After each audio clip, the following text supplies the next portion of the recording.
Journalist Sai ప్రధానంగా ఈ వారంలో ఆంధ్రప్రదేశ్ రాజకీయాల్లో కీలక అంశాలు చోటు చేసుకున్నాయి. ఒకటి, జగన్మోహన్ రెడ్డి గారు మిర్చి యార్డ్కి వెళ్లిన నేపథ్యంలో అక్కడ జరిగిన ఉదంతం. రెండో అంశం వల్లంనేని వంశీ అరెస్టుకు సంబంధించి ఇప్పటికీ రాష్ట్రంలో జరుగుతున్న ఒక కీలక వ్యవహారం అయితే నడుస్తోంది. వంశీకి సంబంధించి ఏం జరగబోతుంది, అరెస్ట్ వెనక కారణాలు ఏంటి, రాజకీయ కుట్రలు ఏంటి అనేది, అలాగే ఆ అంటే చేరికల మీద వైఎస్ఆర్సీపీ ఇప్పుడు ఇంకా పూర్తిగా ఫోకస్ పెట్టలేదా, వైసీపీ నుంచి చేజారిపోతున్న ఎమ్మెల్యేలు ఎమ్మెల్సీల సంగతి ఏంటి అనేది ఒక చర్చ. అలాగే ఢిల్లీలో కూడా భారతీయ జనతా పార్టీ రాజకీయం ఒక రకంగా కొత్త ముఖ్యమంత్రిని కూడా ఎన్నుకున్న నేపథ్యంలో ఏం జరగబోతుంది దేశవ్యాప్తంగా, వీటన్నిటి మీద చర్చించే ప్రయత్నం చేద్దాం వాళ్ళ వీకెండ్ విత్ జర్నలిస్ట్ స్థాయిలో. సార్, ముందుగా జగన్మోహన్ రెడ్డి గారికి ఒక ప్రాణహాని ఉంది, ఒక థ్రెట్ అయితే పొంచి ఉంది అనేది ఏమన్నా ఈ వారంలో మనకి చాలా క్లియర్ గా అర్థమైందా? అంటే బేసిక్గా ప్రాణహాని ఉంది అన్నటువంటి పార్టీ చెప్తోంది. కాకపోతే ఇక్కడ నిర్లక్ష్యం అనేటటువంటిది అయితే మనం చెప్పాల్సినటువంటి అంశం. అది ఉద్దేశపూర్వక నిర్లక్ష్యంగానే కనబడుతుంది.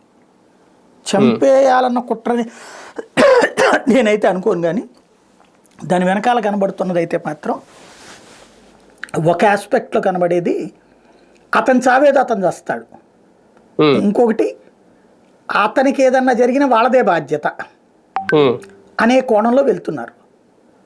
అసలు ఇది ప్రజాస్వామ్యానికి తీవ్ర అవమానమైనటువంటి అంశం. ఎందుకు అంటే ప్రజాస్వామ్యంలో ఇప్పుడు ఒక సినిమా ఫంక్షన్ జరుగుతుంది, పోలీసులు ఎందుకు ఉండాలి అక్కడ? వందల మంది వేల మందిని ఎందుకు పెడతారు? ప్రజలందరూ గుమికూడే చోట తప్పనిసరిగా అక్కడ వాళ్ళకి భద్రత ఉండాలి, అసాంఘిక శక్తులు పెట్టరేగుతాయి అన్నటువంటిదే కదా. క్రికెటర్లకి ఎందుకు భద్రత కల్పిస్తారు? వాళ్ళకి ఏమైనా ఫ్యాక్షనిస్టులు కూడా ఉంటుందని అభిమానులు మీద పడితే వాళ్ళకి ఏదన్నా అయితే ప్రమాదం అనే కదా. వాళ్ళకి ప్రమాదం అంటే అక్కడ ఒక ఇది అంటే మనం తప్పు చేసామన్నట్టే కదా. అలాగే కల్పించడం ఎందుకు? ఆ ఉద్దేశంతోనే కదా. మరి అట్లాంటిది ఒక మాజీ ముఖ్యమంత్రికి రక్షణ కల్పించాల్సినటువంటి బాధ్యత లేదా? ఎస్, పులివెందులు ఎమ్మెల్యే, ఓన్లీ ఎమ్మెల్యేకి అంత కల్పించాలి. ఎస్, ఓన్లీ ఎమ్మెల్యేకి కల్పించద్దు, బట్ మాజీ ముఖ్యమంత్రి వెంకయ్యనాయుడు గారు మాజీ ఉపరాష్ట్రపతి, ఎందుకు మనం ఆ ప్రోటోకాల్ ఇస్తున్నాం? ఆయనకి ఆ హోదాలో ఉన్నారు కాబట్టి, ఆ హోదా చేశారు కాబట్టి. అంటే అక్కడ గౌరవించేది ఆ పదవికి. నీకు నచ్చకపోవచ్చు, నువ్వు జగన్ని ద్వేషించవచ్చు, అగౌరవించవచ్చు, లేదా అతనంటే నీకు విరక్తి అయ్యి ఉండొచ్చు. ఆ లెక్కనైతే చంద్రబాబుకి కూడా తీసేయాలిగా జగన్.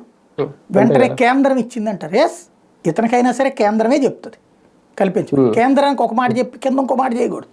ఇప్పుడు చంద్రబాబు నాయుడు గారికి సెక్యూరిటీ ఉందండి, కాబట్టి ఇప్పుడు ఆయన వెళ్ళిన చోట్లంతా పోలీసులు లేకుండా ఆపేయచ్చుగా. చంద్రబాబు వెళ్ళిన చోట్ల పోలీసులు ఉన్నారు కదా, పోలీసులు అక్కడ ఆ ప్రాంతం అంతా కూడా సెటరేట్ చేశారు కదా. అప్పటికి అనేక చోట్ల చంద్రబాబు నాయుడు పోలీసులు తిట్టారు కూడా కదా, వాళ్ళకి హితబోధలు కూడా చేశారు కదా. పవన్ కళ్యాణ్కి ఏముంది అప్పుడు డిజిగ్నేషన్? పోనీ ఓ పార్టీ అధ్యక్షుడిగా కనీసం ఒకసారి ఎమ్మెల్యేగా కూడా గెలవలేదుగా అప్పటికి. కానీ ఆయనకి ఇచ్చారుగా సెక్యూరిటీ, ఆయన కూడా అదే పోలీసులు క్లాసులు బీకారుగా. అయినా సరే పోలీసులు అక్కడే ఉన్నారుగా.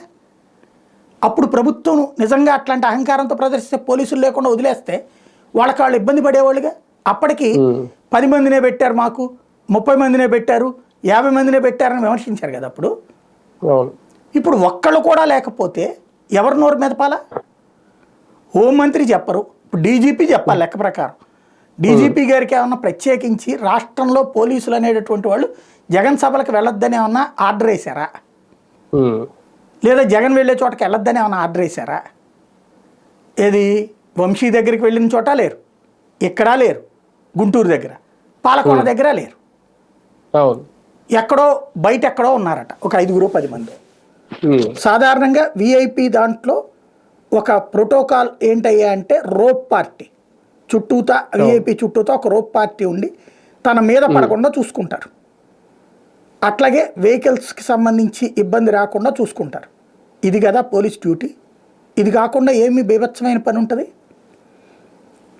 కాబట్టి ఉద్దేశపూర్వకంగా అతని దగ్గరికి పోలీస్ సెక్యూరిటీ లేకపోతే ఇక ఆ పైన అతని కార్యక్రమాలు క్యాన్సిల్. అంటే జగన్కు ఉన్నటువంటి ఒక టెంపోని వీళ్ళు రెచ్చగొడుతున్నారు. అంటే అతను ఈ గొడవ అంతా నాకెందుకు లేని కూర్చుంటాడు ఇంకింటికి పోయి. ఇప్పుడు మీద పడిపోతూ ఉంటారు కార్యకర్తలే, వాళ్ళని ఏమనలేరు. బాలయ్యలాగా చాచి 2 దెబ్బలు చెంపదెబ్బలు కొట్టలేరు, కొట్టి అదే ఇప్పుడు బాలయ్య కొట్టి మొన్న మధ్యన దీంట్లో చెప్పలా అదేది అన్స్టాపబుల్లో నువ్వెవరన్నా వేసావా, మన దగ్గర అయితే అట్లాంటిది ఏం లేదు అనేసి చెప్పలా. అంతకుముందు ఆయన వేసినవి కూడా ఉందిగా.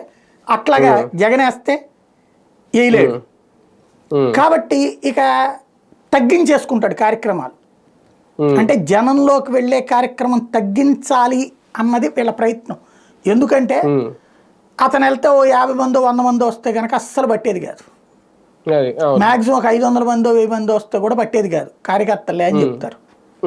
అంతకైతే కనుక డ్రోన్ పెట్టి మరి విజువల్ తీసి చూపెట్టేవాళ్ళు.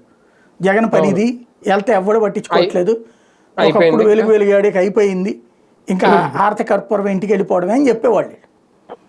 ఎప్పుడైతే జగన్ దానికి జనం ఎక్కువ వచ్చేస్తున్నారో అతను ఎక్కడికి పోయినా అట్లాగని డబ్బుల్ని అదే జనాన్ని తోలుకొచ్చినా, డబ్బులు ఇస్తున్నా, మందు ఇస్తున్నా, వీళ్ళ కెమెరాలన్నీ చుట్టూతా ఉంటాయి, వీడియోలు తీస్తారు, అవన్నీ ప్రొజెక్ట్ చేస్తారు.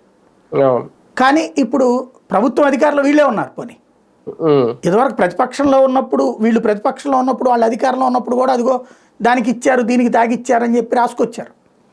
ఇప్పుడు అట్లుంటే రాసుకొచ్చేవాళ్ళు. ఈవెన్ వాళ్ళంతటా వాళ్ళు తాగుతున్నా ఈ బొమ్మ వేసి చెప్పేవాళ్ళు.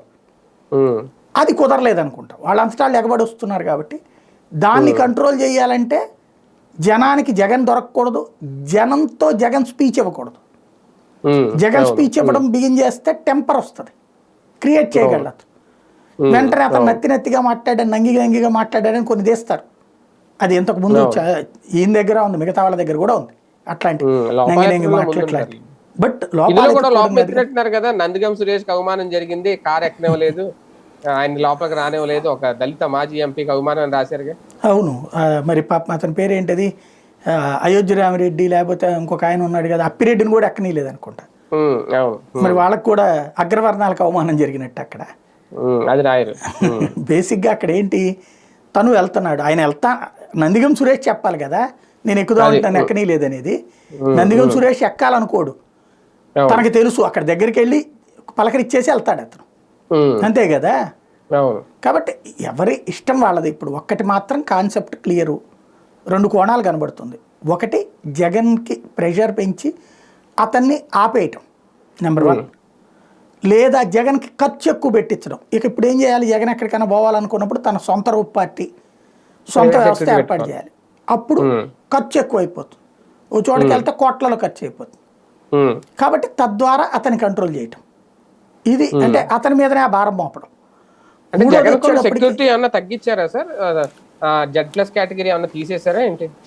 అతని Z+ ఉందని చెప్తున్నారు, మరి ఉండుంటే కనుక ఇట్లా ఉండదు. Z+ ఉన్నటువంటి అప్పుడు ఏం చేస్తారంటే సాధారణంగా ఆ సెక్యూరిటీ వాళ్ళే తమ నాయకత్వానికి పంపిస్తారు కాగితం, ఇట్లాగ థ్రెట్ ఉంటుంది అన్నటువంటిది. ప్లస్ వాళ్ళు ముందే వెళ్ళి ఆ ప్రాంతంలో బాంబు స్క్వాడ్ తనిఖీలు ఇవన్నీ చేస్తారు. ఇదివరకు చంద్రబాబు గారు అప్పుడు చూసాం కదా మనం. ఇప్పుడు మరి ఎందుకు జరగట్లేదో అర్థం కావట్లేదు. Z+ లేదా Y కేటగిరీకి ఏమైనా మార్చేశారా అన్నటువంటి తెలియదు. ఇది ఒక ఆస్పెక్ట్. ఇంకొక కాన్సెప్ట్ ఏంటి అంటే జగన్కి ఏదన్నా అయితే ఏమవుతుంది, ఇక్కడ నాకు ఒక సందేహం, అలా సందేహమే, ఇది ఆరోపణ కాదు. ఒక పబ్లిక్లో విపరీతమైన ఆదరణ ఉండేవాడు అంగవీటి రంగా, అతను వెళ్తుంటే అతను డబ్బులు పైసా ఖర్చు పెట్టక్కర్లా. నాకు బాగా గుర్తనమాట, దేవినేని నెహ్రూ రంగాలు మేము అక్కడ కుమరపాలెం సెంటర్లో ఇంట్లో మా 10th క్లాస్ ఆ ఏజ్లో ఉన్నప్పుడు అనమాట. ఎవరు వస్తున్నారు అంటే వెంటనే తెలిసిపోయేది.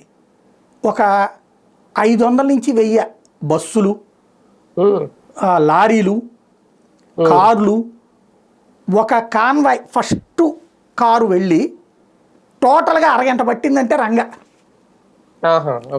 ఫస్ట్ కారు వెళ్ళి చివరి కారు దాకా పట్టిందంటే అరగంట సేపు పట్టిందంటే రంగా వచ్చాడని అర్థం.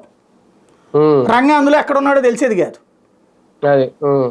అప్పుడు ఇది చూసి చిన్నపిల్లలం కదా, రంగా గారు చూడు అక్కడ వస్తున్నాడు అంటే ఆయన పక్కన వాళ్ళు అంటా ఉంటుంటే ఇట్టా చూస్తా కూర్చుంటే ఏం కనబడేవాడు. అట్లాగే నెహ్రూ వస్తున్నాడంటే ఆయనకి అంతే, ఆయనకి దాదాపుగా 15-20 నిమిషాలు పట్టుంది. ఎవరు వెళ్ళారు అనేది అట్లా తెలుసుకునేవాళ్ళం ఆ రోజుల్లో. అంత అభిమానం కలిగిన మనిషిని రంగాని రాజకీయ కారణాలతో మర్డర్ జరిగిపోతే రాష్ట్రం అంతా రచ్చయింది, ధ్వంసం, విధ్వంసం, సర్వనాశనం. ఆ రోజు తర్వాతన కాంగ్రెస్ పార్టీ, అది ఎప్పుడు జరిగింది 88లో, వెంటనే కాంగ్రెస్ అధికారంలోకి వచ్చింది. కానీ మీరు అబ్జర్వ్ చేయండి, కాపు సామాజిక వర్గం ఈ రోజు వరకు కూడా ముఖ్యమంత్రి పదవికి రాకపోవడానికి కారణమైంది అది ఇన్సిడెంట్. దాన్ని ఎలా ప్రొజెక్ట్ చేశారు?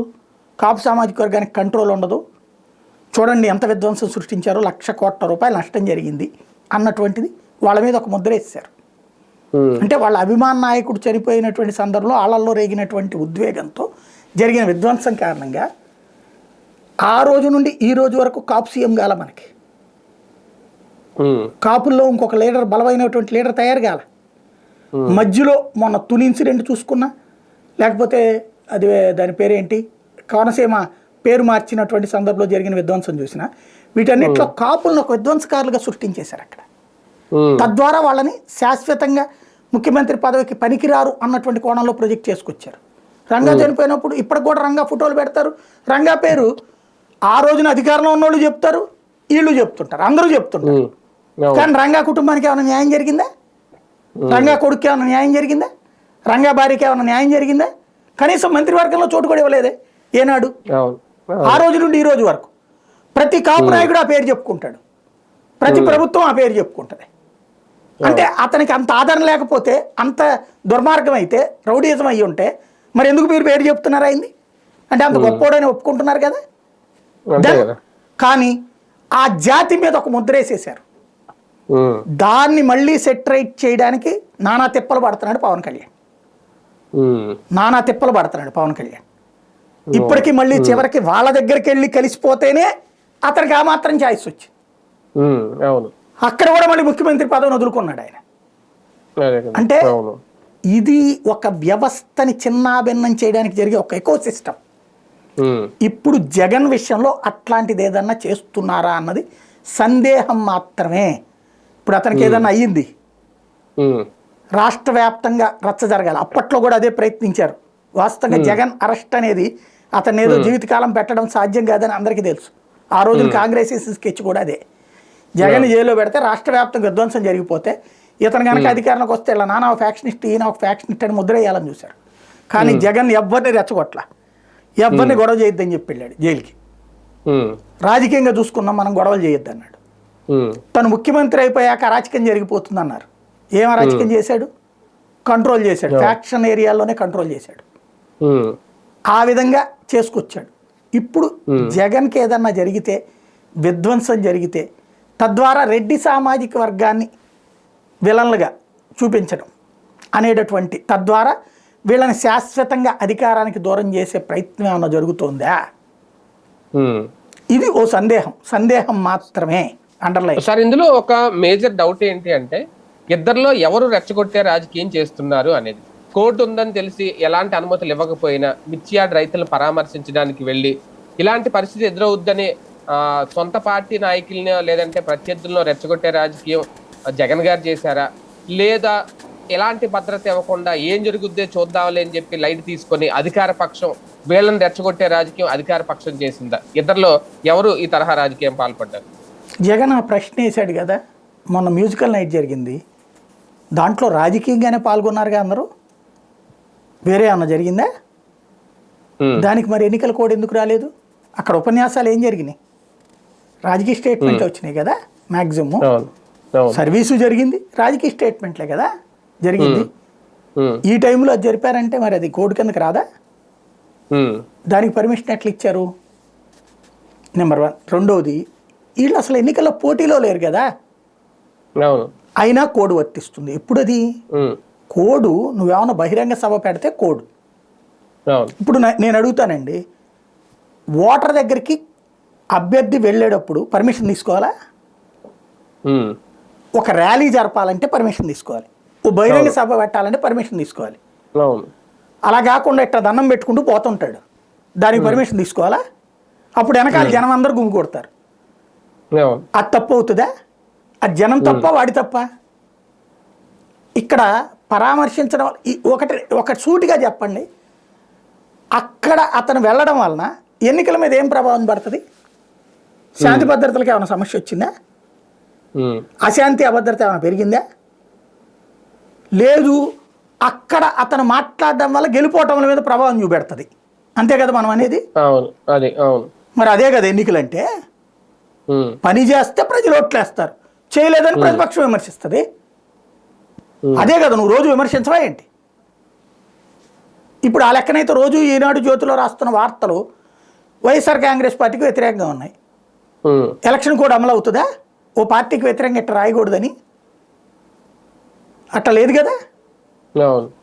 ఎలక్షన్ కోడ్ అన్నటువంటిది అప్పుడు ఎవరు చెప్పాలి? అది ముందు ఎలక్షన్ కోడ్కి సంబంధించి ఆ ఎలక్షన్ కోడ్ ప్రకారం నీకు అనుమతి లేదు, జగన్ అక్కడే అరెస్ట్ చేయి.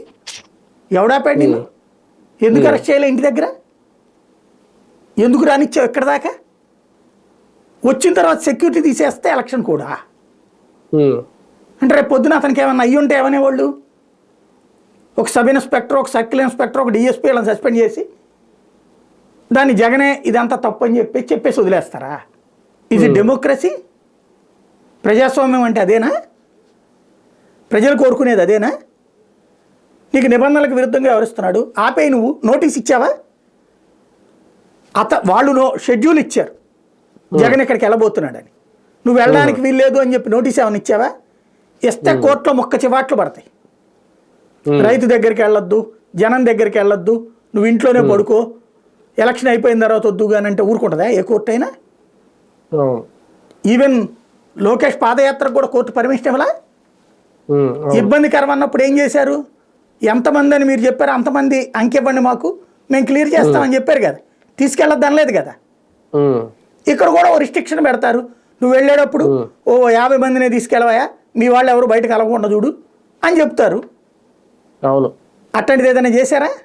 అప్పుడు అమరావతి రైతులకు కూడా అలాగే పర్మిషన్ ఇచ్చారు 600 మందికి. మరి ఇంకేంటి ప్రాబ్లం? అట్లాంటి వాళ్ళకి ఆ రోజు నోటీస్ ఇచ్చారు, నోటీస్ వాళ్ళు కోర్టుకు వెళ్ళారు, కోర్టులో పర్మిషన్ వచ్చింది. ఇక్కడ నువ్వు అసలు నోటీస్ ఇవ్వలేదుగా, సెక్యూరిటీ తీసేయడం ఏంటి? అది కదా విచిత్రం. అంటే వాంటెడ్లీ జరిగిందా? అంతే కదా.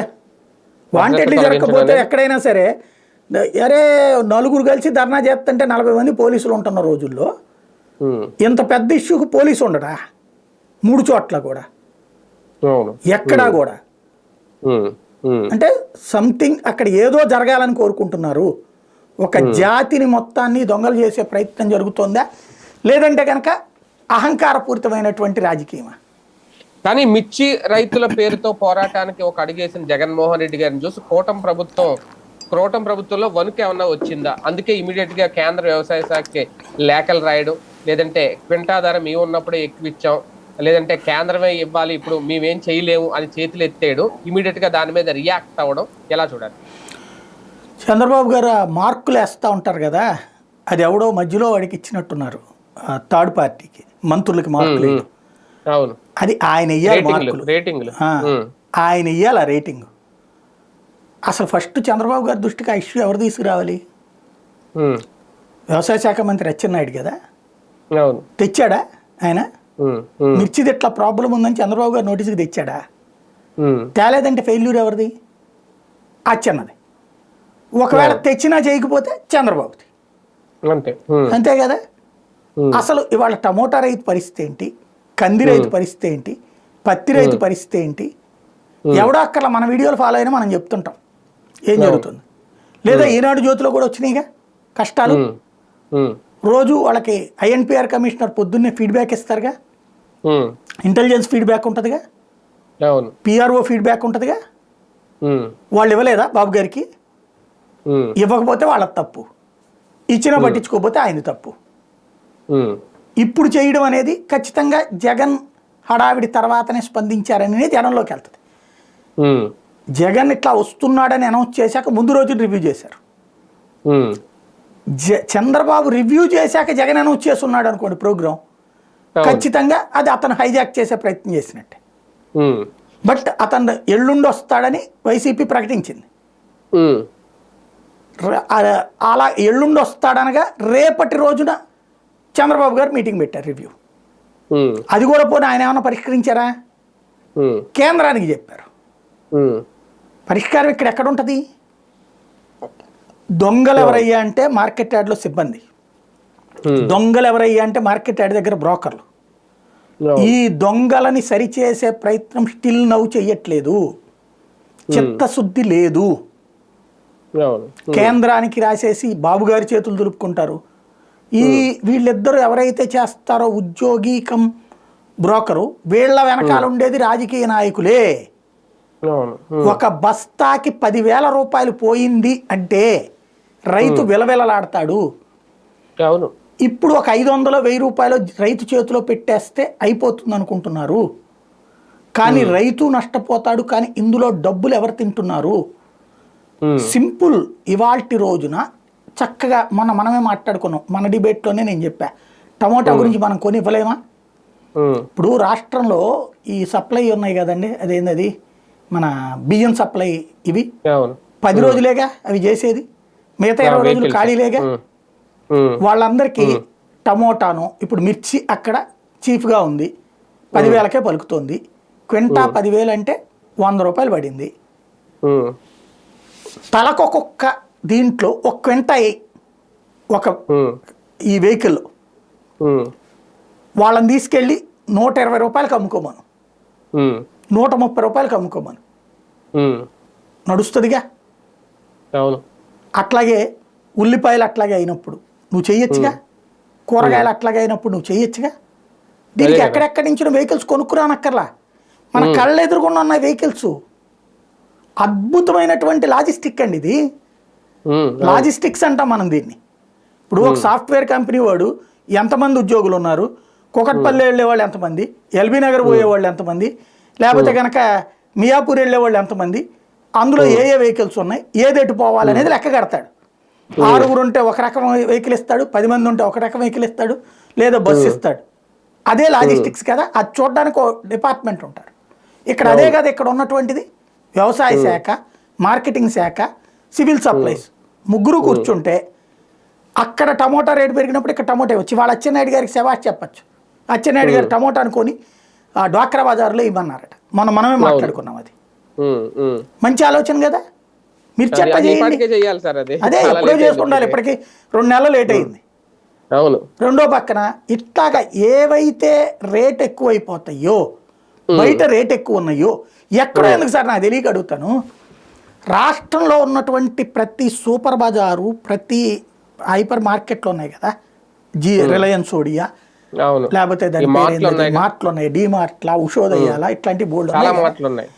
ఆ మార్ట్లో వాళ్ళందరినీ ఓ మీటింగ్ పెట్టుకుని, అయ్యా ఏయన్నా రేట్లు పడిపోయినప్పుడు మేము కొంటాం, మీకు సప్లై చేస్తాం, తీసుకోండి అయ్యా తక్కువ రేటుకి అని అడిగితే ఈ మార్ట్లోడు ఎవడన్నా వద్దంటాడా? నాకు తెలియక అడుగుతాడు. ఎందుకు వద్దంటారు? ప్రభుత్వం నేరుగా అమ్ముతారంటే వాళ్ళు బ్రోకర్ దగ్గర కొంటున్నారండి పాపం. అవును, వాళ్ళకి 2 రూపాయలు 3 రూపాయలనే లాభం వస్తుంది. డైరెక్ట్గా రైతు దగ్గర కొంటలాళ్ళు. ఎందుకు అంటే వాళ్ళ సిస్టంలోనంట అది స్టాకు నిల్వ ఉండాలంట. అంటే ఫర్ ఎగ్జాంపుల్ ఇప్పుడు టమోటా తెస్తే తొందరగా అయితే కుళ్ళిపోతే కనుక వీళ్ళ మేనేజ్మెంట్, కాబట్టి దీన్ని ఏం చేస్తారు, ఆ ప్రాసెసింగ్ చేయించి తెస్తున్నారు. ఈ బ్రోకర్లు ఆ ప్రాసెసింగ్ చేస్తున్నారు.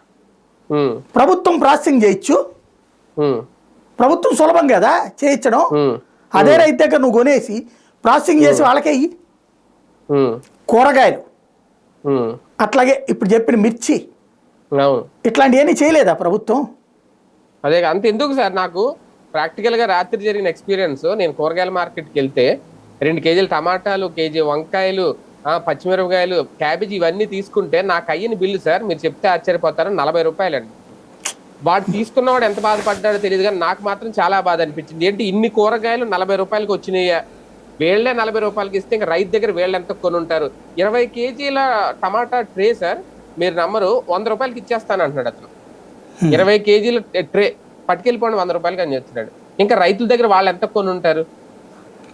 చూడండి, మరి నిజంగా చాలా బాధ అనిపించింది నాకైతే. అది మనం ఖర్చు పెట్టగలం కాబట్టి. అదే వాళ్ళకి ఏం మిగులుతుంది అని అంతే. వీళ్ళు ఏమంటారంటే వినియోగదారుడికి తక్కువకి వచ్చేస్తే వాళ్ళు సంతోషపడిపోతారు అనుకుంటున్నారు వీళ్ళు. వినియోగదారుడు కూడా రైతు నాశనం అయిపోవాలని కోరుకోవట్లా, అదే భారీ ధర ఉండదు కోరుకుంటున్నాడు. మనము మిర్చో టమాటా చెట్లు మన దొడ్డులో పెంచుకుంటాం సార్. కేజీ టమాటాలు రావడానికి ఆ మొక్కకు మనం ఎంత సేవ చేస్తాం, ఎన్ని రోజులు కష్టపడతాం కేజీ టమాటాలకి. అది వీళ్ళకి అది ఇక్కడ సమస్యల్లా చెయ్యాలి అనేటటువంటి చిత్తశుద్ధి ఉండాలి. అసలు ప్రభుత్వాలు చేయాల్సింది అదే పని కదా. ఇప్పుడు ఏమైపోయినాయి అంటే మా ఈ కాంట్రాక్ట్ చేస్తే ఎంత వస్తుంది, వీడికి ఈ ఫైల్ ఓకే చేస్తే ఎంత వస్తుంది, లేదా దానివల్ల నాకు పేరు వస్తుందా లేదా. ఇందులో పేరు రాదండి. ఇన్ని కోట్ల మంది బాగుపడితే, ఇన్ని లక్షల మంది బాగుపడితే నేనేం చెప్తాంటే నీ పేరు పెట్టుకో. ఏది బాబు టమోటా పథకం, బాబు మిర్చి పథకం పెట్టుకోండి, తప్పే ఉంది, పెట్టుకో దాంట్లో.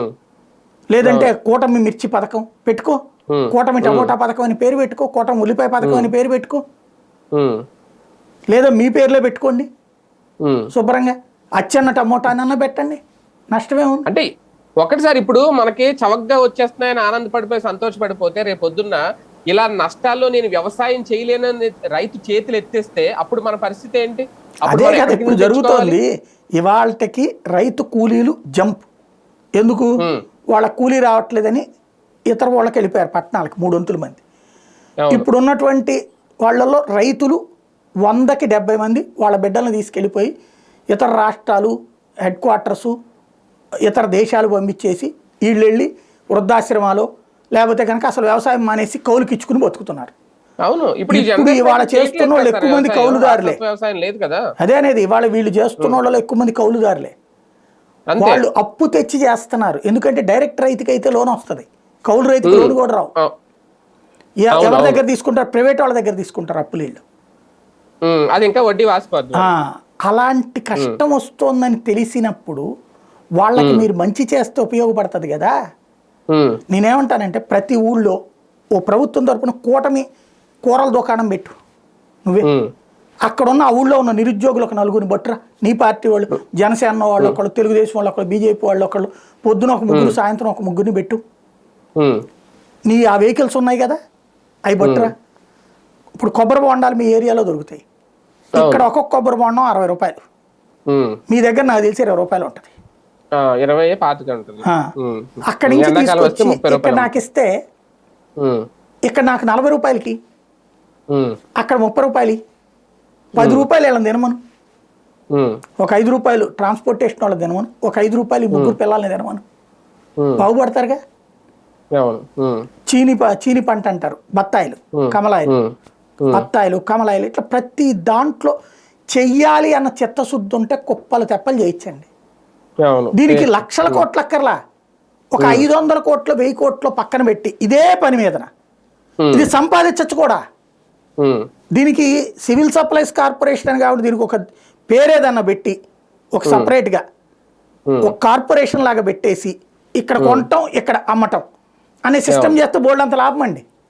అవును అవును.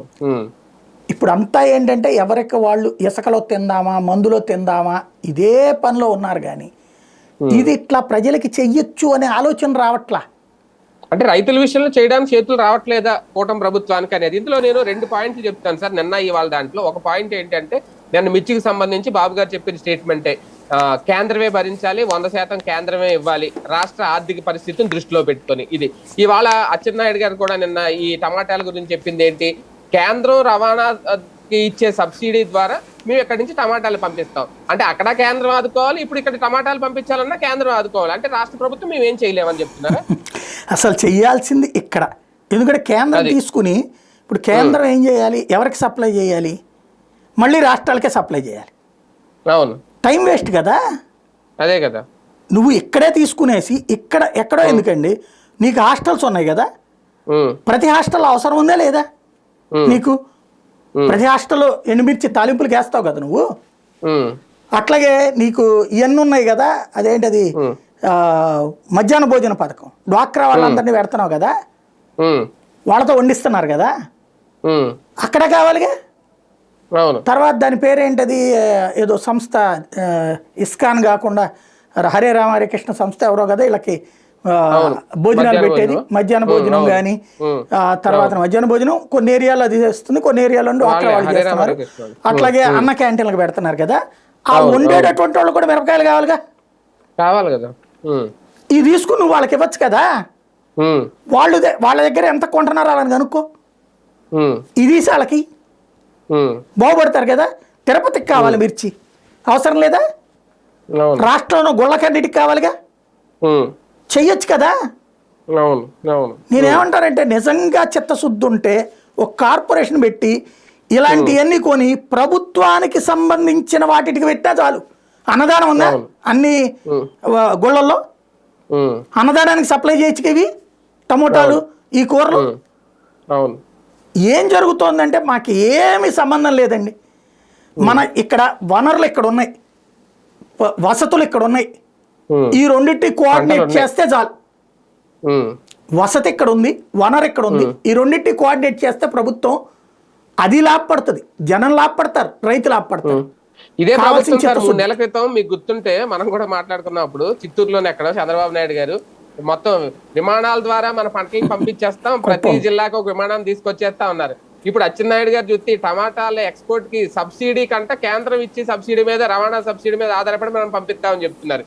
టమాటాలనే పంపించలేనప్పుడు ఇంక విమానాలు తీసుకొచ్చి కూరగాయలు ఎలా తరలిస్తారో అర్థం కాదు జనాలు. నాకు నేను ఇదివరకు ఈ వీడియో చేసిన తర్వాత కుర్రోడు, ఒక 2-3 కుర్రోళ్ళు నాతో మాట్లాడారు. ఆ మధ్య నేను రూరల్ వెళ్తున్నప్పుడు, బాపట్ల రూట్లో వెళ్తున్నప్పుడు, తర్వాత మన గోదావరి వైపు వెళ్తున్నప్పుడు మధ్యలో కలిసిన వాళ్ళు కుర్రోళ్ళు మాట్లాడితే నేను ఆశ్చర్యపోయా. మనది ఈ మాత్రం ఇన్డెప్త్గా ఆలోచిస్తారు. నేను ఇది చెప్పినప్పుడు ప్రభుత్వం చేయలేదు, కానీ ఇది ఇప్పుడు చెప్పట్లా, నేను ఏళ్ల తరబడి చెప్తున్నా. బాపట్ల దగ్గర అంట ఒక కుర్రోళ్ళు ఈ ఊళ్ళో ఈ ఆటో ఉంటుంది కదా, పెద్ద ఆటో, లోడ్ ఆటో, అది ట్రాన్స్పోర్టేషన్ ఆటో, అవి పొద్దాక పని ఉండదు కదా, అది అద్దెకి తీసుకుని వీళ్ళు వెళ్ళి తెచ్చుకుని అమ్ముకుంటున్నారు. అటు కూడా అట్లాగే చెప్పారు నాకు. మీరు అప్పుడు చెప్పినప్పుడు వాళ్ళు ఎట్టగా చేస్తారు, మాకు ఇది ఒక ఉపాధి అయిపోయింది సార్, 3 కుర్రాళ్ళని డిపెండ్ అయ్యాం, హ్యాపీగా బతికేస్తున్నాం. ఇప్పుడు ఒకళ్ళకి నెలకు వచ్చేటికి 25,000 మిగులుతోంది సార్ అని చెప్పారు. ఒకళ్ళకి 25,000 మిగులుతోంది. ఏది రేటు తక్కువ ఉంటే అది తెచ్చేస్తున్నారు వాళ్ళు.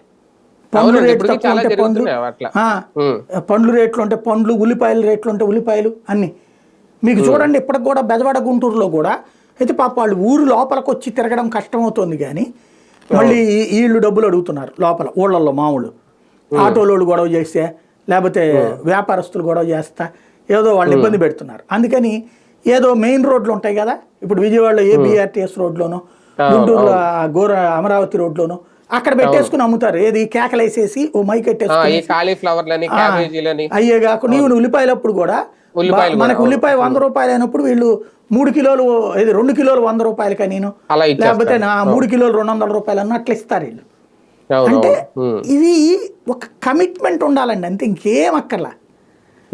మేము రాజకీయమే చేసుకు బతుకుతాం అనేది కాకుండా కొంచెం కమిట్మెంట్ ఉండాలి, అంతే. కానీ మిరపచే రైతుల విషయంలో ఇంకా ప్రభుత్వం ఎంత అడావుడి చేసినా మేము ఏం చేయలేమని చెప్పేసిందా ఫైనల్ గా రాష్ట్ర ప్రభుత్వం?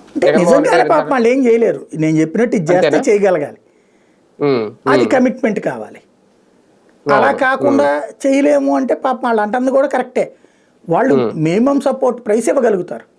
ఆ మినిమం సపోర్ట్ ప్రైస్ ఇదివరకు జగన్ ఉన్నప్పుడు 7,000 ఉంటే ఇప్పుడు 10,000 రూపాయలు ఇచ్చినట్టున్నారు. దాని మీద 9,000 ఎంత ఉంటుందో ఇంకో 1,000 రూపాయలు ఎక్కువ కొనుక్కుంటారు. ఏది వీళ్ళు అంతమించి కొనరు. కానీ నేను చెప్పినట్టు ఇతర దేశాలతో రాష్ట్ర ప్రభుత్వం మాట్లాడి, అట్లాగే అసలు ప్రభుత్వానికి సంబంధించిన వ్యవస్థలకు అమ్ముకున్నా అద్భుతంగా నడుస్తుంది. ఎక్కడ ఎందుకండి, ఆయన ఎవరు మన లోకేష్ గారు యాప్లు పెడతారు కదా, ఓ యాప్ పెట్టేసి ఈ నేనేం చెప్తున్నా అంటే ఇవన్నిటిని వివిధ సెంటర్లో పెట్టండి. ఈ యాప్ల్లో ఈ కూరగాయలు అదే ఇవన్నీ అంటే ఏ ఏరియాలో టమోటాలు ఇట్లాంటి వాళ్ళంతటా వాళ్ళు రిజిస్టర్ చేసుకునేటట్టు, రైతులు రైతా లేకపోతే వ్యాపారస్తుడా వాళ్ళంతటా వాళ్ళు రిజిస్టర్ చేసుకునేటట్టు. అట్లాగే వీళ్ళు ఉన్నారు కదా స్కూల్ వాళ్ళు, లేకపోతే దాని పేరు ఏంటది హాస్టల్ వాళ్ళు, లేకపోతే ఇప్పుడు మనం అనుకున్నటువంటి సూపర్ బజార్లోళ్ళు, వాళ్ళు దాంట్లో బుక్ చేసుకునేట్టు. ఇప్పుడు ఏముంది, స్విగ్గీ వాడేది ఏంటి, ఒకడేం టిఫిన్ అమ్ముతాడు, ఇంకోడేం టిఫిన్ కొనుక్కుంటాడు, ఇంతే కదా. ఈ ఏర్పాటు చేయొచ్చు కదా. ఇప్పుడు ఆ సీఎం యాప్ అనేది ఉందట, కాబట్టి అది ఈ విధంగా జరగట్లా, అక్కడ సాధారణ ప్రజలకి వెళ్ళట్లా, ఎక్కడో. ఎందుకండి మీరు ఒక స్టాక్ పాయింట్ పెట్టేసి ఓ బెజవాడ గుంటూరులోనే జనాలకి ఇది పెట్టేయండి, స్విగ్గీ టైప్లోనో ఇట్లోనో. ఆ పనులు ఆల్రెడీ కార్పొరేట్ సంస్థలు చేస్తున్నాయి సార్, ప్రభుత్వం చెప్తే బాగుంటది. ఇప్పుడు బ్లింకిట్ అని ఒక యాప్ వచ్చింది, మీరు వినే ఉంటారు. ఆల్మోస్ట్ అన్ని ఏరియాల్లోనూ వాళ్ళు ఒక స్టాక్ పాయింట్ పెట్టేసుకుంటున్నారు. మీరు ఆర్డర్ చేసిన విత్ ఇన్ 10 minutes లో మీకు డోర్ డెలివరీ ఇంకా మీరు ఎనీ ఐటమ్ అనమాట. వాటర్ బాటిల్ దగ్గర నుంచి కూరగాయల దగ్గర నుంచి మీకు ఏదైనా ఆర్డర్ పెట్టచ్చు. అది 10 నిమిషాల్లో తెచ్చిచ్చేస్తారు. దాంతో పాటు బిగ్ బాస్కెట్ ఇప్పుడు స్విగ్గీ వాడు కూడా తెస్తున్నాడు కదా సామాన్లు కూడా తెస్తున్నాడు కదా. పోనీ వాళ్ళతో మాట్లాడండి అయ్యా, వాళ్ళని అడగండి అయ్యా మేము మీకు తక్కువకి ఇస్తామయ్యా అనేసి. ఒక్కసారి ఆ యాప్ లో ఉన్న రేటును ఇప్పుడు రైతు దగ్గర రేటు చూడండి, ఇంకేం అక్కడ ఆపోజిట్ ఉంటుంది సార్. అది మరి ఇంకేంటి, మనం ఎన్ని వాగితే 10 రూపాయలు ఉండేది మన ఇంటికి వచ్చేటప్పుడు 100 రూపాయలు అవుతుంది, అందులో నో డౌట్. నాకు ఏళ్ల తరబడి నేను డిబేట్లు చేసా దీని మీద, నాకు 10-15 ఏళ్ళ నుండి ఎవడు ప్రభుత్వంలోకి వచ్చినా ఇంతే.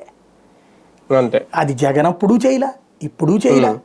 కాసేపు తిట్టుకుంటారు రాజకీయ నాయకులు, నీతి తప్పు అంటే అధికారంలో ఉన్నాడు ప్రతిపక్షం వాడు తిట్టుకుంటాడు, ప్రతిపక్షం వాడు అధికార పక్షం తిట్టుకుంటాడు. వీడు వచ్చాక మళ్ళీ ఏం జరగదు.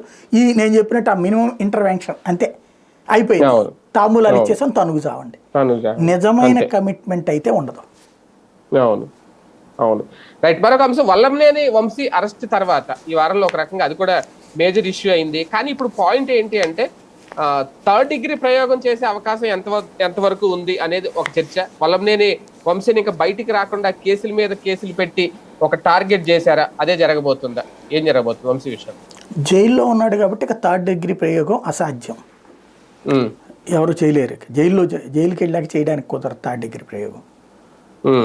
ఇంకోటి ఎవరన్నా జైల్లో ఉన్నటువంటి వేరే ఖైదీల చేత దాడి చేయించడం ఇట్లాంటివి చెయ్యాలి. అది ఇంటర్నల్ కుట్ర అవుతుంది తప్పించి ఇది అవ్వదు. బట్ అందుకే అది దాంట్లో అందుకనే అతనికి వేరే ఇది పెట్టాము, అది చెప్పారు కదా, వేరే సెల్ ఇచ్చాము. అంటే జ్యుడిషియల్ కస్టడీలో ఉంటే అలా జరగదేమో సార్, పోలీస్ కస్టడీలో ఉంటే జరిగే అవకాశం ఉంది. పోలీస్ కస్టడీలో ఉంటే జరుగుండేది, పోలీస్ కస్టడీలో లేడు కదా అతను. ఈవెన్ పోలీస్ కస్టడీకి ఇప్పుడు తీసుకున్నా ఏం చెయ్యరు 3rd degree ప్రయోగించారు. ఎందుకంటే లాయర్ సమక్షంలో ప్లస్ అడుగుతారు కదా. ఇప్పుడు రఘురామకృష్ణరాజు సాక్ష్యం ఉన్నాడు కదా ఏం జరుగుతుంది అనేది. కాబట్టి ఇప్పుడు చీమ కొట్టినా సరే వాళ్ళ వల్లనే అంటారు అనమాట, ఏం జరగదు. కేసులు అంటారా పెట్టచ్చు, ఇంకా పెట్టచ్చు, కాకపోతే ఏమేమి ఉన్నాయని ఎతుకుతున్నారు. ఇప్పుడు ఏదైనా ఎవరన్నా కేసు పెడతానంటే ఎతుకుతారు. కాకపోతే ఏంటంటే ఇళ్లలో కొన్ని లెక్కలు ఉంటాయి. కొంతమంది కేసులు పెట్టడానికి భయపడతారు. ఇప్పుడు వంశీ లాంటి వాడి మీద కేసు పెట్టాలంటే పొలిటికల్ పార్టీ నాయకుడిగా పెట్టాలి, కానీ తన రియల్ విక్టిమ్స్ పెడతారా? ఇవాళ ఈ 4 రోజులు రాజకీయ ప్రభుత్వం ఉంటుంది పోద్ది, తర్వాత ఏందనే భయం ఉంటుంది కదా వాళ్ళకి. ఫ్యాక్షనిస్టుల మీద నన్ను రౌడీల మీద ఎవడండి పెట్టింది? ఎక్కడ ఎందుకు ఈనాడు జ్యోతి రోజు రాత్రి పెద్దిరెడ్డి మీదన ఎంతమంది కంప్లైంట్ పెడుతున్నారు డైరెక్ట్గా. ఇండైరెక్ట్గా మా ఏరియాలో పెద్దిరెడ్డి మనిషి తిన్నాడు ఈ కాదు కదా, డైరెక్ట్గా పెద్దిరెడ్డిని అది లాక్కున్నాడని ఎవడు పెడుతున్నాడు కేసు. అట్లాగే ఉంటాయి ఇవన్నీ కూడా. వంశీ అరెస్ట్ ఒక రకంగా జగన్ బయటకు వచ్చేలా చేసిందా సార్? అదేం లేదు, అతను ఇంతకు ముందు కూడా వెళ్ళాడు కదా, లాస్ట్ ట్రిప్ అప్పుడు కూడా ఎవరిని అరెస్ట్ చేసినప్పుడు కూడా వెళ్ళాడు కదా, ఎవరిని అరెస్ట్ చేసినా పోతున్నాడు కదా అతను. అట్లేం లేదు. బేసిక్ గా ఏంటంటే వారంలో అతను శుక్రవారం పూట వెళ్ళిపోయి సోమవారం మంగళవారానికి వస్తున్నాడు. ఒకప్పుడు చంద్రబాబు గారి ఫార్ములా 2019-24 మధ్యలో. ఈవెన్ ఆయన సీఎంగా ఉన్నప్పుడు కూడా గతంలో అయితే అట్లాగే వెళ్ళేవాళ్ళు కదా బాబు గారు. మంగళవారం వెళ్ళిపోయి శుక్రవారం సాయంత్రం వెళ్ళిపోయేవాళ్ళు, శనివారం తెలంగాణ తెలుగుదేశం పార్టీ అనేవాళ్ళు చిన్న మీటింగ్ అటెండ్ అయ్యేవాళ్ళు అంతే, లేదా శుక్రవారం సాయంత్రం అటెండ్ అయ్యేవాళ్ళు. శని ఆదివారాలు అక్కడ ఉండే సోమవారం మధ్యాహ్నం లేకపోతే మంగళవారం మధ్యాహ్నం వచ్చేవాళ్ళు గతంలో. ఇప్పుడైతే అట్లా వెళ్తున్నట్లేరు. ఈవెన్ మన ప్రభుత్వ ఉద్యోగులు కూడా అంతే, ఇదివరకు శుక్రవారం సాయంత్రం మధ్యాహ్నం వెళ్ళిపోయి సోమవారం మధ్యాహ్నానికి వచ్చేవాళ్ళు. వాళ్ళకి ఆ వెసులుబాటు కూడా కల్పించారు చంద్రబాబు గారు అప్పుడు ఉన్నప్పుడు.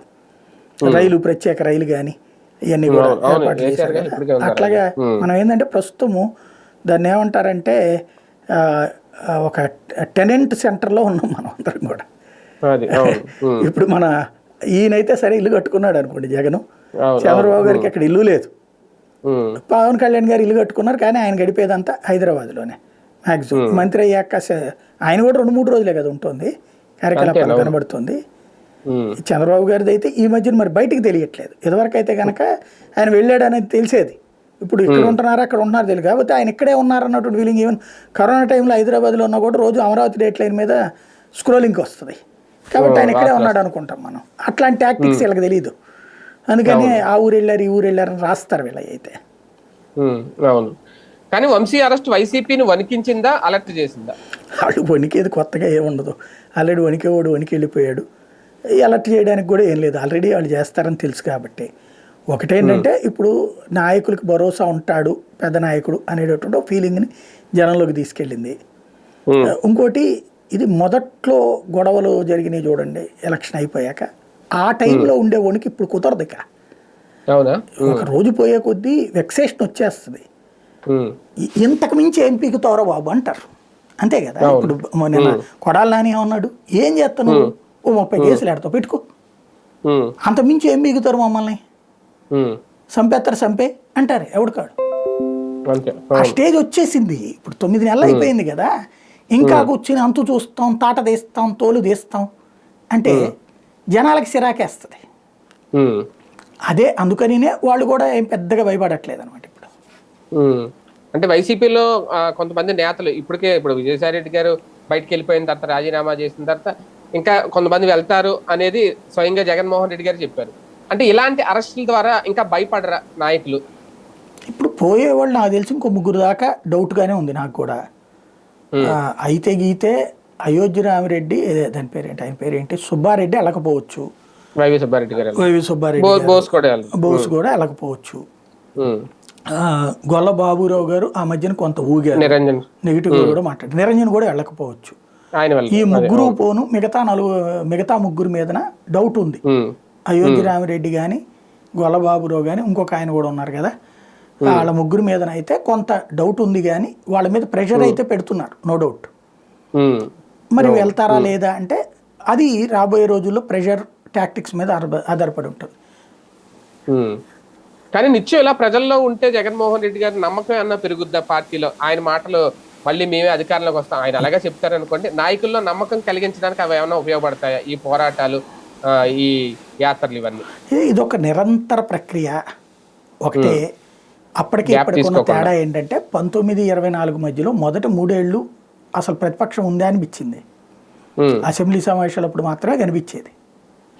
ఒక పక్కన కరోనా ఇంపాక్ట్ కావచ్చు, లేకపోతే వేరే వేరే వ్యవహారాలు కావచ్చు, ఎలక్షన్స్ అప్పుడు పట్టించుకోకపోవడం కావచ్చు.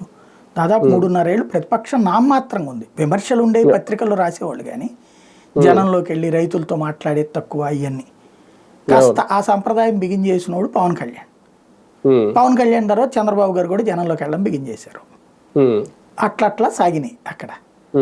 వాళ్ళు లాస్ట్ 2 ఇయర్స్ సీరియస్ ఇంపాక్ట్ పెట్టారు. ఈయన మొదటి 4వ నెల నుంచినే బిగిన్ చేసేసాడు, అంతే తేడా.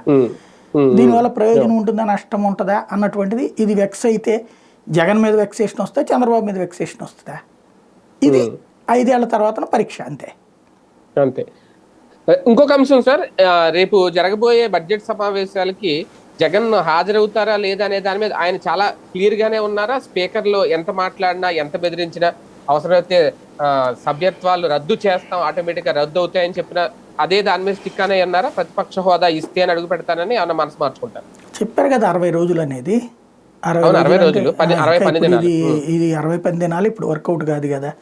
ఇప్పుడు అసెంబ్లీ ఏమన్నా 60 రోజులు జరుగుద్దా? జరగదు కదా. 10 రోజులు 15 రోజులు జరుగుద్ది. అది తెలిసి వారం 10 రోజులు జరుగుద్ది. ఇప్పుడు వారం. ఇప్పుడు నన్ను అడిగితే వీళ్ళు తెలివైన వాళ్ళు అయితే కనుక గవర్నర్ ప్రసంగానికి అటెండ్ అవ్వాలి. అటెండ్ అయితే మళ్ళీ 60 రోజులు వచ్చినట్టే వెసులుబాటు. అటెండ్ అవుతారో లేదో తెలియదు. అటెండ్ అయితే తెలివైన వాళ్ళు అనమాట. వైసీపీ జగన్తో పాటు వీళ్ళందరూ అటెండ్ అయ్యారనుకోండి, ఓ రోజు సభకు వచ్చినట్టే కదా.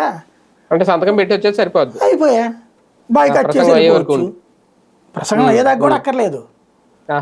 సంతకం పెట్టేసి బాయ్ కట్ చేస్తున్నామంటే అయిపోయా, అంతే. మళ్ళీ 60 రోజులు మళ్ళీ ప్రతిసారి ఆ గవర్నర్ స్పీచ్ వరకు సంతకం పెట్టేసి వెళ్ళిపోతే అయిపోతుంది, బాయ్ కట్ చేస్తున్నాం అని చెప్పేసి. అప్పుడు వీళ్ళు ఏం చేయలేరు. అయితే జగన్ అదే చూడాలి. సభలోకి అడుగు పెట్టక్కర్లేదు కదా, లోపల ఉండదు డైరీ.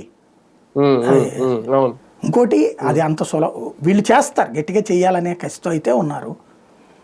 ఇప్పుడు ఎన్టీ రామారావు సభకి అటెండ్ కాల, కరుణాకర్నిధి 5 ఏళ్ళు అటెండ్ కాల, జయలలిత అటెండ్ కాల, చంద్రబాబు నాయుడు 2 ఏళ్ళు అటెండ్ కాలేదు.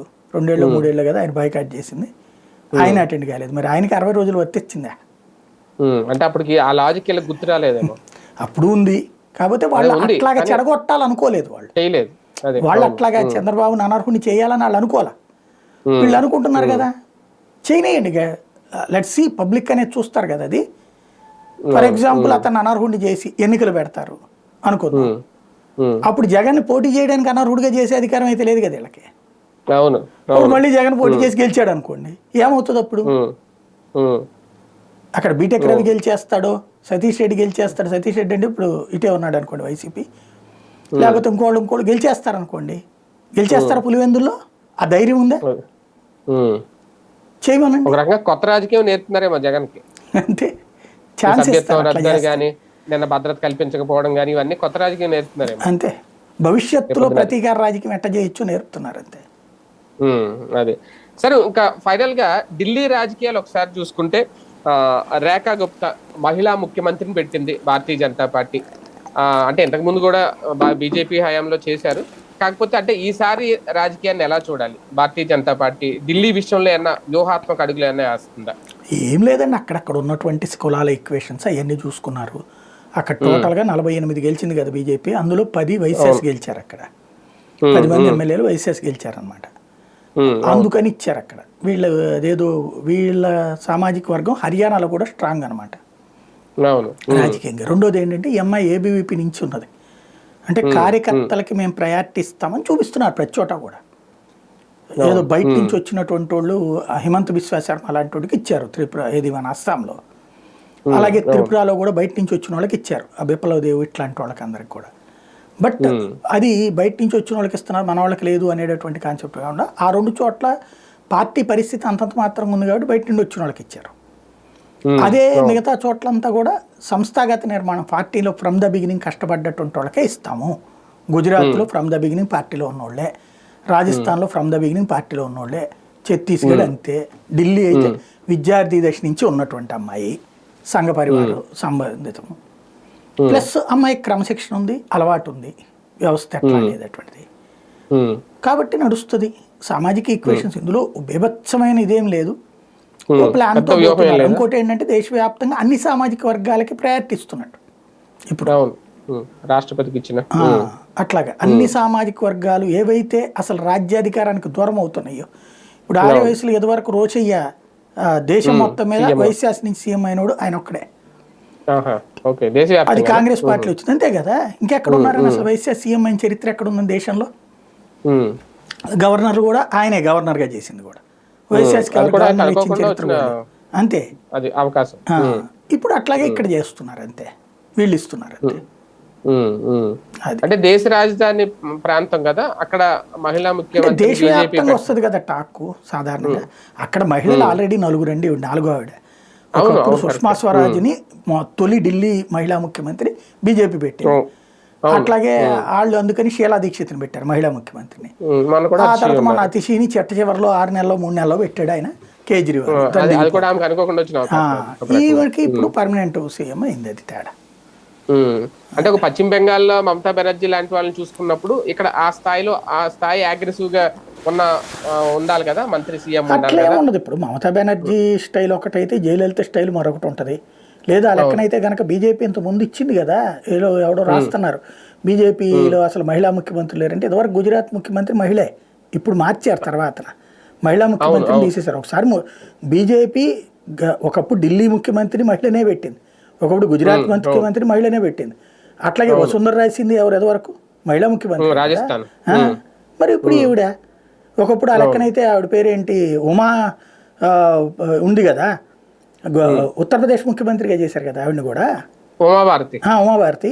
కాబట్టి మహిళా ముఖ్యమంత్రులు ఎప్పుడు ఇవ్వదు బీజేపీ, మనువాత పార్టీ, ఇవన్నీ వెరితాను అనేక మందికి ఇచ్చింది మహిళలకి. ఇప్పుడున్న సీఎంలో లేకపోయి ఉండొచ్చు, అందుకని ఇచ్చి ఉండొచ్చు కూడా, అది కూడా ఒక కాన్సెప్ట్ అయ్యి ఉంటుంది. అదే కదా, ఇందులో పెద్ద వ్యూహాత్మక అడిగి అయితే ఏం లేదు, జనరల్ గానే జరిగింది రిజర్వేషన్ కూడా. రైట్. Thank you. చూద్దాం సార్, మొత్తానికి ఆంధ్రప్రదేశ్ రాజకీయాలు ఈ వారం చాలా హాట్ గా నడిచాయి. ఒకటి మిర్చి యార్డ్, ఆ మిర్చి ఘాటు రెండు రాజకీయ పార్టీల మధ్య చాలా స్పష్టంగా కనిపించింది. కాకపోతే ఫైనల్ గా అల్టిమేట్ గా ఎవరు విజయం సాధించారు అనేది ఇంకా ప్రజలే డిసైడ్ చేయాలి. కాకపోతే గెయిన్ అయితే మాత్రం వైసీపీకే ఎక్కువ గెయిన్ చేసుకోగలిగింది ఆ ఇష్యూ అనేది. ఇక వలంనేని వంశీ అంశం ఇంకా కొనసాగుతుంది, ఏం జరుగుతుంది, మరో కేసులు ఆయన మీద ఇంకా 2-3 కేసులు రెడీ చేసి పెట్టుకున్నారనేది కీలక అంశాలు నడుస్తున్నాయి. ఇక ఏం జరుగుద్ది, ఎటు నుంచి ఎటు వెళ్తాయి ఆంధ్రప్రదేశ్ రాజకీయాలు. ఇక నుంచి జగన్మోహన్ రెడ్డి గారు గనక ప్రజల్లో తిరగాలి అని డిసైడ్ అయితే, ఆ షెడ్యూల్ గనక ప్రకటిస్తే ఇంకా హాట్ గా మారితే ఏపీ రాజకీయాలు వేచి చూద్దాం ఏం జరగబోతుంది అనేది. ఇది వాళ్ళ వీకెండ్ విత్ జర్నలిస్ట్.